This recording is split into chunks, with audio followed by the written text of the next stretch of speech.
बजरंगी, हैं अतुलित बल के धाम, फिकर फिर क्या करना।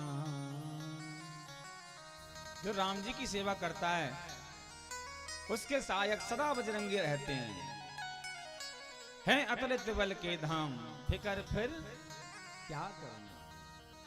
वह केवल ठाकुर जी की सेवा करता, सुखी से ठाकुर जी की सेवा करते आनंद के साथ रहता।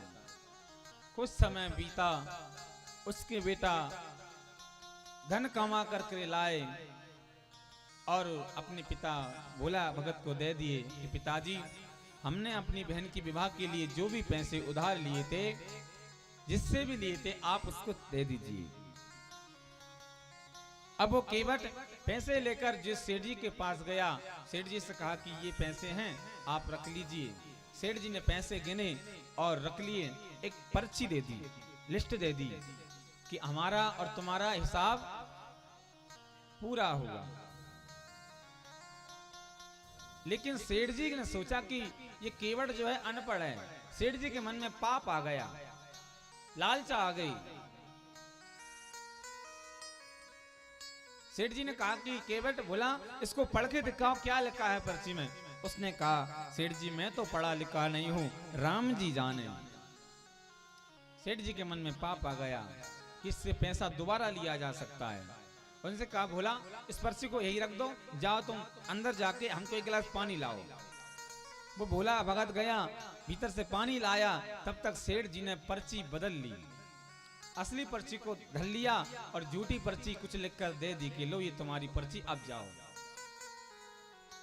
भोला भगत गया, जहां रहता था राम जी के मंदिर में, राम जी के चरणों में उस पर्ची को धर दिया और आनंद से रहने लगा कि दीन दयाल सुने जब से, तब से मन में कछु ऐसे बचे, तेरो कहा के जाऊं कहाँ, प्रभु तेरे ही नाम की भेंटी कसी है।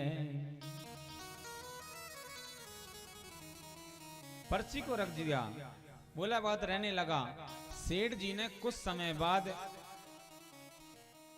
केस कर दिया कि भोला भगत ने हमारे पैसे अभी तक नहीं दिए। मुकदमा चालू हो गया। उसका मुकदमा भोला भगत के लिए अदालत से सम्मन आ गया, चिट्ठी आ गई कि भोला भगत तुम्हारे ऊपर केस है कि आपने फलाने फलाने सेठ जी से पैसे लिए थे, अभी तक चुकाए नहीं हैं। भोला भगत तो कहता है मैंने तो चुका दिए, लेकिन आपने किसके सामने दिए? तो बोले कि सामने कोई नहीं था सिवाय मेरे और सेठ जी के और राम जी के, बस राम जी हमारे बीच में थे और कोई नहीं था।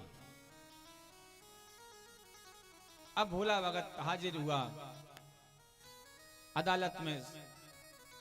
जज साहब ने पूछा कि भोला तुमने इनके पैसे क्यों नहीं दिए?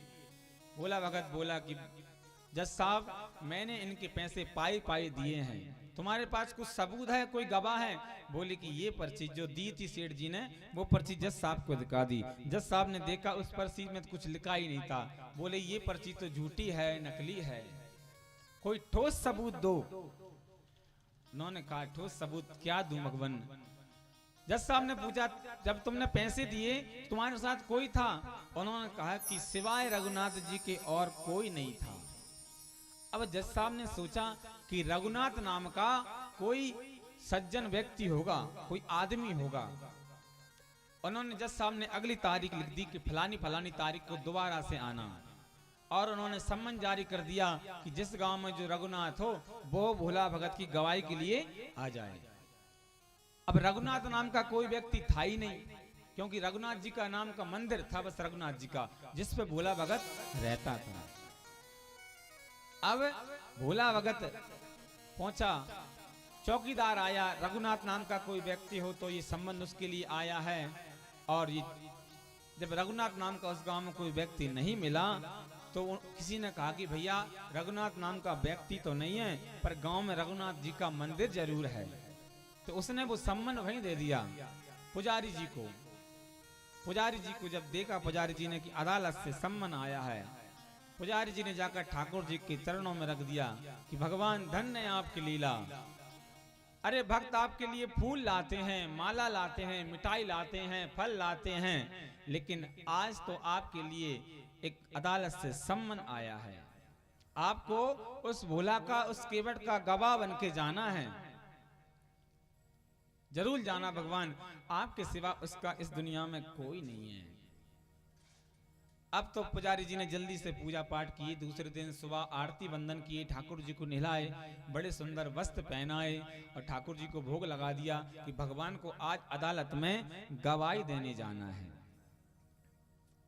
और गवाही देने जाना है। अब इधर भोला भगत अदालत में पहुंच चुका था। जज साहब पहुंचे, चौकीदार ने कहा कि सब लोग आ गए। हाँ, सब लोग आ गए। क्या गवाह भी आ चुका है? तो कहा कि अभी गवाह नहीं आया है। चौकीदार से कहा कि आवाज लगाओ।